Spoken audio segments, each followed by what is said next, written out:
Kisah Nabi Hud alaihi salam. Setelah peristiwa banjir besar berakhir, Nabi Nuh dan pengikutnya memulai kehidupan yang baru dalam keimanan yang tinggi kepada Allah Subhanahu wa Ta'ala tanpa gangguan orang-orang kafir. Keturunan mereka kemudian menyebar ke berbagai wilayah yang luas. Ad adalah keturunan Nabi Nuh dan putranya Sam bin Nuh. Keturunan Ad kemudian dikenal sebagai kaum Ad. Kaum Ad bertumbuh tinggi besar, kuat, dan cerdas.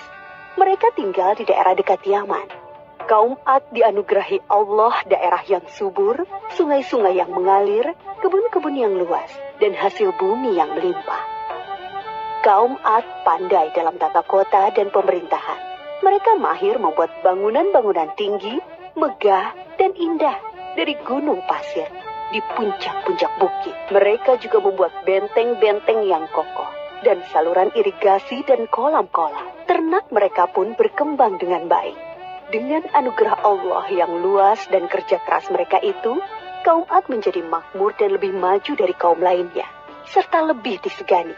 Hal ini membuat mereka sombong dan bermegah-megahan. Mereka menilai kemuliaan berdasarkan kekayaan dan kekuasaan. Pada mulanya, mereka adalah kaum beriman yang menyembah Allah. Lama-kelamaan, mereka mulai menyembah berhala dan patung-patung dari tokoh-tokoh mereka. Berhala yang mereka agungkan adalah Syamut dan Al-Hatar. Mereka menyerang kaum-kaum yang lain di sekitar mereka. Mereka selalu menang dalam peperangan.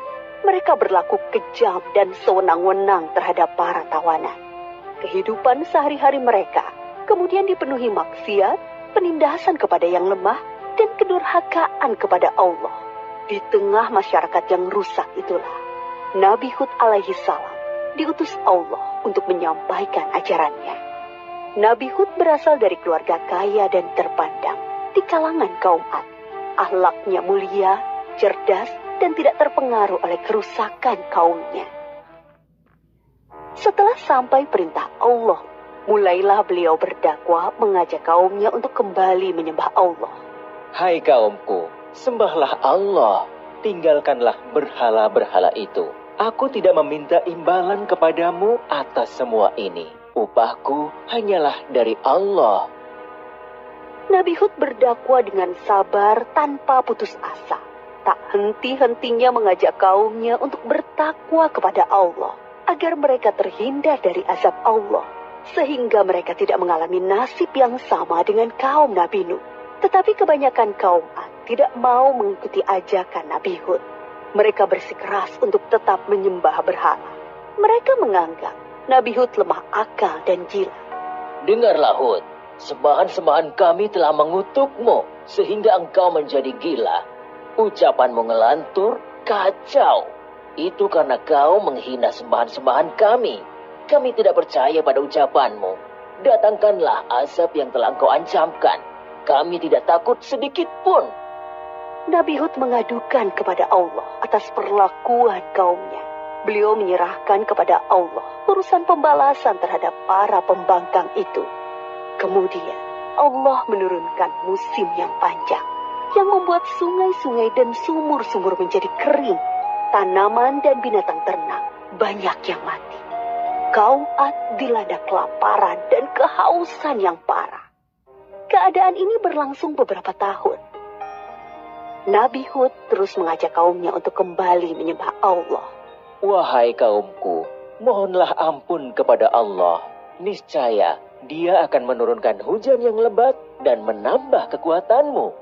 Tetapi kebanyakan dari kaum Ad itu tetap pada kesesatannya.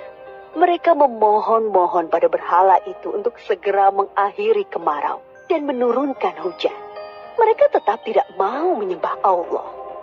Akhirnya tibalah ketetapan Allah, yaitu azab yang diancamkan kepada mereka. Muncul awan hitam membentang di langit. Gumpalan awan hitam itu sangat tebal dan luas. Orang-orang kafir melihat awan hitam itu sangat gembira. Mereka berlarian sorak-sorai menyongsong awan itu.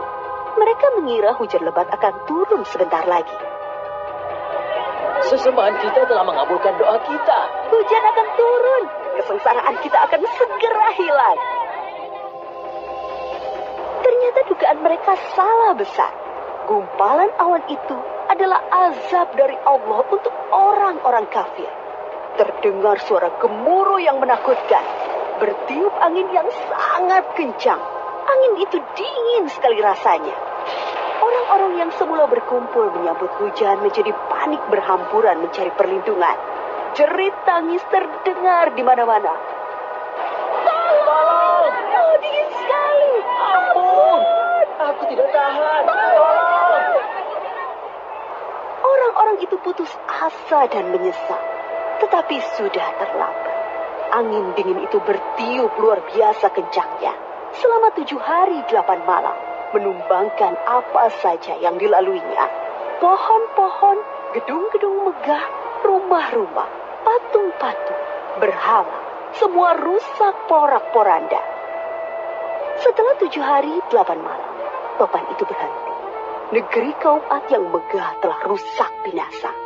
Mayat-mayat orang kafir bergelimpangan di mana-mana. Tubuh yang tadinya gagah perkasa menjadi seperti batang pohon yang lapuk. Hanya Nabi Hud dan pengikutnya yang diselamatkan oleh Allah dari azab itu. Mereka kemudian hijrah ke Hadramaut, membangun kehidupan baru di sana. Mereka hidup sejahtera dengan beriman kepada Allah Subhanahu wa Ta'ala. Nabi Hud wafat di tempat baru itu. Kisah Nabi Hud mengajarkan kepada kita bahwa kekayaan, kepandaian, kekuatan tubuh yang dibangga-banggakan kaum Ad akhirnya musnah. Kesombongan dan kesesatan kaum mereka mengundang amarah Allah. Kita harus menjadi umat yang maju dan kuat, tetapi jangan meninggalkan keimanan dan ketakwaan kepada Allah.